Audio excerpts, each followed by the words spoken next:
Bakunzi ba Axia Vibes TV, iteka ryawe, iteka ryanje, iteka ryacu.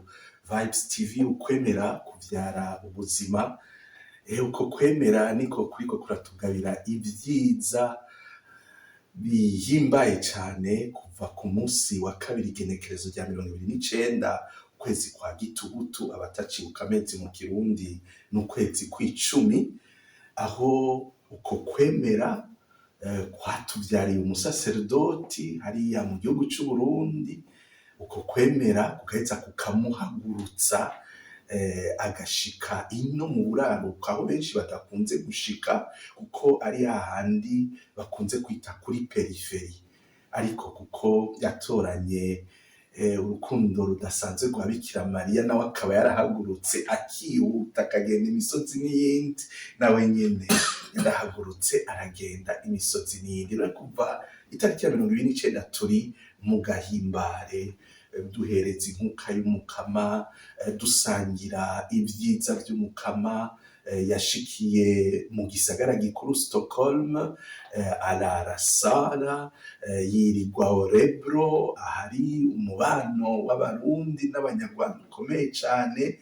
None ubu atwara umuhezagiro mu bumanuko, ariko imbere yuko atwara uyu muhezagiro, reka atubwire muri aka kanya gatoyi amaze agenda kumwe kwa Bikira Mariya ahaguruka. Pati, uriko ubibona gute? Ico bomenyesha abakunzi ba Radio Mariya Burundi bari kw'isi yose, ariko cane cane n'abari Burundi niki? Urakoze cyane Pati, nkenguruke kandi irindi rizima aka karyo turonse ko kuyagira no gusangira umugisha n'umuhezagiro n'abo bose turi kumwe kuri Axia Vibe TV. Mu kanya gatonya ndahamaze, hari ikintu kimwe cabaye gikishika ku mutima kidasanzwe, ningene nogira imbere abakristo b'abarundi bari hano muri Suède bariko barabera abandi intangarugero ku kugerageza kugira ubukristo atari bumwe bwigunga mu bujenyene, bwa bujenyene tuzi yuko usanga hagera igihe bugakara bukarura bugakanya umuntu gushika ushobora gusanga mbere yiyahuriye mu vyarimwo, mu vyiza, mu vy'ubuzima. Ukuri kose narahimbawe kubona yuko abakristo bo ngaha b'abarundi bo ngaha muri Suède ico kintu muriko muragerageza kukironkamwo iyindi ngabirano yo gusubira kwegerana, kugira ngo muziga mu bukristo nk'ingabirano y'umuryango yubaka umwe agaheza akaza kuba ku wundi, tukigizayo urupfu, tukigizayo ivyo vyose bikwega urupfu, bishobora no kuzana urupfu umenga turorohewe mu vy'ukubaho. Mugabo hariho ibindi bikomeye bigize umuntu, bishingiye ku mutima wiwe, ku muzirikanyi wiwe, ku migenderanire n'abandi. Abenshi baravyibagira, ugasanga naho nyene umuntu yaguye mu gusanga bene ivyo bigwanisho duhejeje kuzirikana bifasha umuntu gukomera bene aho vyaratakaye. Ivyo navyo burya bizigama mu muryango, nta bukristo bw'umujenyene bubaho. Mbere n'abariya baba ngo mu kwiyugarana nuko babibamwo ku bw'ekereziya, kandi bakajana n'ekereziya yose. Ico kintu rero ngire nti gudu mwana ya mbere, kandi nkatumira n'abandi bari mu yindi migabane nko muri Amerika, Canada, Amerika yo haruguru, ntihabuze kumbura n'abaza bageze mu Burusiya. Bose abakristo aho bari, ronderane nk'abakristo b'abarundi. Twebwe burya twebwe twarabwiriwe ubuntu, dusanga imico y'inkuru nziza, ahantu menga imico yacu irayicira inzira, irayibandikira. Iryo jambo tumaze iminsi turigaruka muri Patiri ndakwibarize. None rarabe rero kubona Imana yararetse bakagenda hariya abandi bakagenda hariya, kumwe tubibona mbere Imana yabiciye ko igaca no kuri krize za mbere zekereziya bakisho bagasanzara. Mugabo aho bashitse mutima akabumvisha ati ni kwa gusanzara gusa, kwa kugira ngo ico kibi babagiriye gihave umukama wadatsindwa gikuremwo ukumenyesha inkuru nziza abandi. Aho muri rero kenshi usanga duhunga amabi menshi y'ubuzima tubamwo mu Burundi, canke tukarondera ubuzima busumbirije, ariko twumve yuko aho turoye ko ikiganza c'Imana kituriko turonderane. Biragoye gutwara ubukristo muri iki gihe uri wenyene, ntibinashoboka mbere, ntibinakunda. Twegerane, hanyuma kandi tubandanye tumenyesha inkuru nziza. Radio Maria nicibereyeho, zoheza ibafashemwo, zoheza ibunganire, ni igikoresho cacu. Mbere dukengurukire abamaze nogira nti gusa n'abatera intambwe mu kwegerana muri ubwo butumwa, tugira tuti mubandanye mukomera kwibanga, kuko niko turiko turarondera ubuzima, ariko kandi turiko turakira ubwami bw'Imana mu buzima bwacu. Murakoze Pat, murakoze gushimikira cane kuri iryo jambo ry'umuryango, kuko tugeze mu bihe aho bavuga ati umwe wese no kumenya utwiwe, cane cane iyo abantu bashitse muri ibihugu vyateye imbere bavuga ati hapa tuko Bulaya, kila mtu ni kujijua, kila mtu na Kujitegemea kwake. Iyo usanga umengo ni ingendo abantu bamaze gukonsakra, ugasanga je isambura ishaka ry'Imana yatwihishutse nk'ubumwe bwa batatu. Mbere na Yezu Kristo umusaserdoti mukuru ashitse hano kw'isi akaduha akarorero, ari gushaka gukora ubutumwa wenyene ko yari Imana, ahetse akaca ahamagara n'abantu mengo ntibari bakomeye gose. Camubereye igikorwa ca mbere akitangura, cegeranya akaryango k'abantu 12 na wari 13. Ni ikimenyetso gikomeye gose c'uko atashaka ko byose avyigungana canke kumenga umuntu ntaco amaze muri ubwo butumwa bwiwe bwari bumuzanye. None ko yashimye guca ngaho, reka natwe twegerane. Cane. Murakoze. Imbere yuko mushikiriza umuhezagiro abo tugira tugende guhura nabo, nagira ngo ko turasozera ukwezi kwa Bikira Mariya, kukaba n'ukwezi kw'irozari, kukaba n'ukwezi ko kumenyesha inkuru nziza. Uyu munsi kuwa kane tukaba tuzirikanye ingene inkuru nziza y'ukwegeranya uduswi ari inkuru nziza idushikana ku musaraba. Abo bamisiyonari bari hirya no hino batagerageza gukora ari bo bishira imbere, ariko begeranya uduswi tw'umukama. Gira ntumere nk'ubatera intege, ntumere ahubwo batera intege, ubibutse kuguma bitwaje ibigwanisho vy'uwo bamenyesha, ntibigere bimenyesha bonyene, ahubwo bagume begeranya uduswi nka ya nkokokazi iguma yegeranya agaca kaje ikemera igatanga ubuzima. Ego n'ubundi abamisiyonari aho muherereye, eka abamisiyonari dushaka tubona baba patiri bera birabura umenga nibo bagenda gusa, canke n'abandi bose bagenda nk'abihaye Imana. Ariko umukristo wese kuva mu batisimu ciye mu confirmation, umukama yaramushyizeko ikiganza, umutima mweranda aramwizigira, aramugira umushinga ntahe mu confirmation, bagira ati ubu wewe urashobora kugaseruka ugaserukana ishusho y'Imana mu bandi.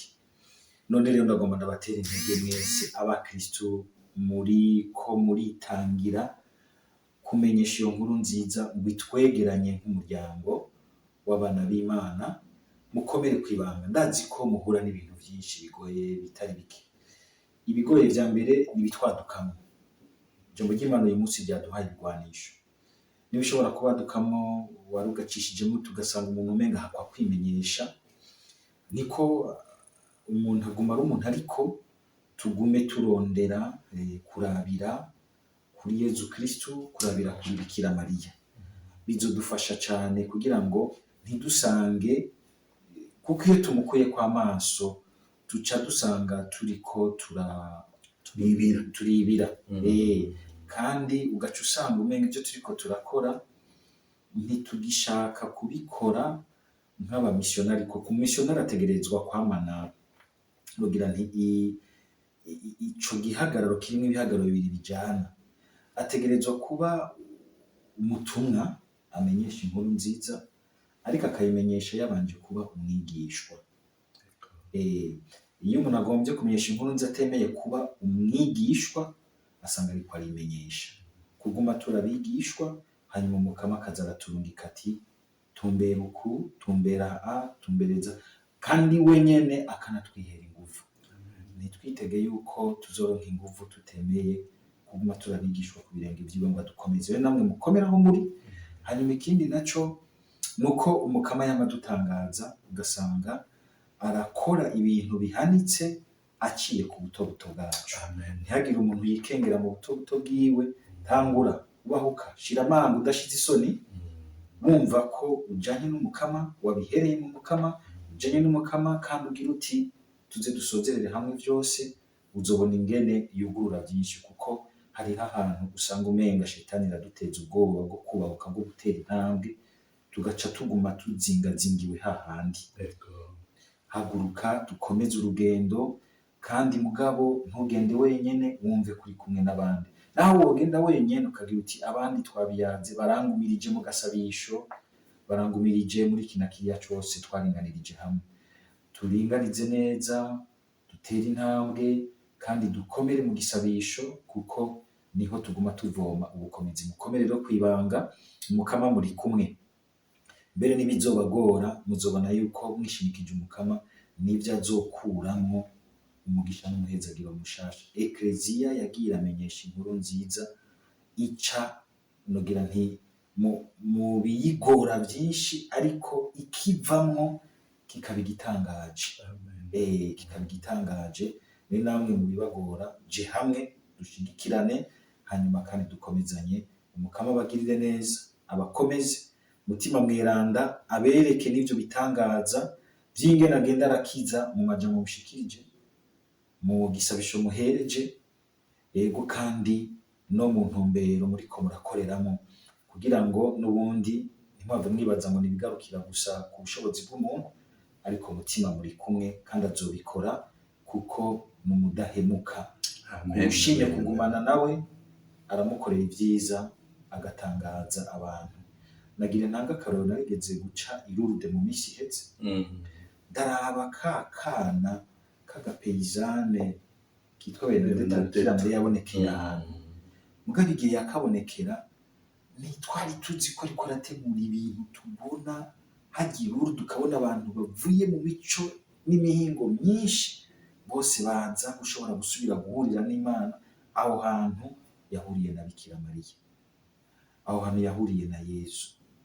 None nawe ukungana kose, ntawe uzi ico Imana ishobora kugukoreramo. Mbere ugasanga hirya no hino baraje bisunga uko kuntu wahuye n'Imana, ukemera kandi ukayaturira abandi, ukazubona Imana iri kwirakora igitangaza.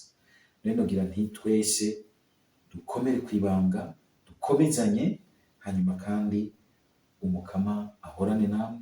Muvyo wacu Bikira Mariya agumana natwe, abakingire, abazigame, abarinde, kandi abashikane ku vyamwa umukama bategurira. Murakoze cyane Patiri Desire Bireha. Dusozere, urakoze kuri iyo ndemesho, urakoze kutwigisha, kuko nkuko ubivuze Yezu abandanya atwigisha aciye ku batumwa biwe, aribo mwebwe, aribo twebwe. Mugira rero mukomeze urugendo. Bikira Mariya arahaguruka agenda yihuta, mugira mu prolonger la visitation. Ego, none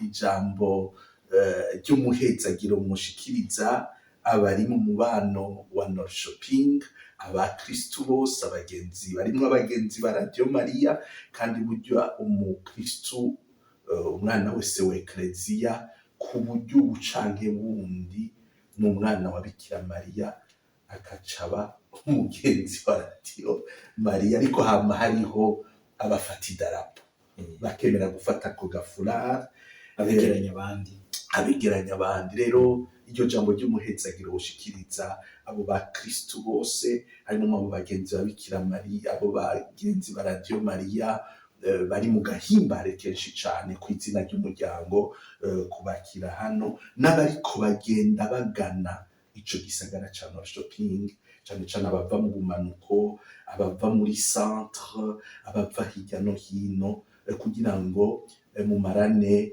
y'imisi 3, umunsi wa gatanu, umunsi wa gatandatu, cane cane muri mu bumwe na paruwase mubashikiriza ijambo ry'umuryango. Ego, hari ikintu gitangaje c'ingene ibi bihe bije tugire duhimbaze umunsi mukuru w'aberanda bose. Ndumva umenga ijambo ry'umuhezagiro nobaha ni iryo ry'uko umukama yobandanya yeresha ubuzima bwanyu amaraso yiwe, amaraso y'umwagazi, ngo naberesheje ubuzima bwabo amaraso y'umwagazi. Amina. Imana yatwegeranije atari uko twari beza, mugabo muri Yezu Kristu iratweza. Muze n'ubu tubandanye dukomeza iyo nkuru nziza y'ukwezwa n'Imana, kandi nk'uko mwari mubivuze, ndipfuriza yuko abavuye hirya no hino baje bo kumva iryo jambo ry'uko turiko turegerana ngo dushobore kwezwa n'Imana, gutyo tugende dushikiriza inkuru nziza abandi dufise aho tuvuye mu mukama. Nagomba kandi kubibutsa ibintu bibiri botegerezwa kwama bitwaza nk'abantu bamenyesha inkuru nziza. Ubwa mbere ni ijambo ry'Imana. Yego cyane. Inkuru nziza. Inkuru nziza nico kigwanisho gikomeye cyane. Yego cyane. Dukenguruka ko ibitabo vya Bibiliya biriko biragwira, haherutse no gushika iyindi stock bariko barazitanga mu madiyoseze atandukanye. Icya kabiri ni iyo shapure. Ivyo bigwanisho bibiri nogira bizodufasha. Ni iyo shapure nuko kwitira umuvyeyi Bikira Mariya. Inkuru nziza ni shapure kugira ngo Bikira Mariya aguma duherekeza, ngo we ngo atigera atakaza amajambo y'Imana, akama yazirikana, abafashe ngo amajambo y'Imana abagumemwo, tugumemwo, tuyashikirize nk'ayadukayanganamwo, ntituyashikirize gusa nk'abayatanga, ayadukayanganamwo mu kungene azarahindura, ahinyanyura, atumbereza ingiro n'ingendo yacu, imero yacu. None umugisha n'umuhezagiro numva nobaha nuwo wuko namwe mwokwama mukayanganamwo amajambo y'Imana, kuko muyazigama muri kwe muvyo wacu Bikira Mariya. Imana ibahezagire. Amen, amen, amen. None bakunzi ba Axia Vibes TV, iteka ryawe, iteka ryanje, iteka ryacu. Vibes TV, ukwemera kuvyara ubuzima. Karoro kukwemera ni Bikira Mariya. Rero turi kumwe na Bikira Mariya, tubandanye tugira ukwemera gushitse, ukwizigira gushitse, n'urukundo rutagira agahemo.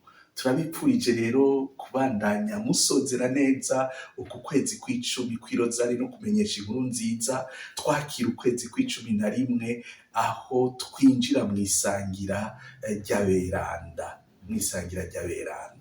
None umukama abandanya bagirira neza, mubandanye muba abanywanyi bino mbonesha kure, ibandanye iba ijwi ry'Ekleziya, ijwi ry'abo bose bipfuza ko iteka ry'Imana ribandanya rikura mu bo yiremeye. Umukama abahezagire. Rero twari kumwe na Patiri Bireha Desire, umwibutsamana wa Radio Maria Burundi, kumwe na Patiri Inyasa Nkurunziza, dusanzwe dutambukana n'abakristo bavuga Ikirundi n'Ikinyarwanda n'Igiswahili n'Igifaransa hano mu gihugu ca Suède. Gira umugisha, muraba abahezagire cyane. Amen, amen. Abatsindagirire. Amina. Abahezagire umugisha wiwe utagabanije. Amen. Batanga imbere, batanga inyuma, ugendere ku mpande zose, hejuru no munsi, ubaziga mu n'imyaka yose, uzobashikane mu buzima budahera. Izina rya Data n'irya Mwana n'irya Mutima Mweranda. Amen.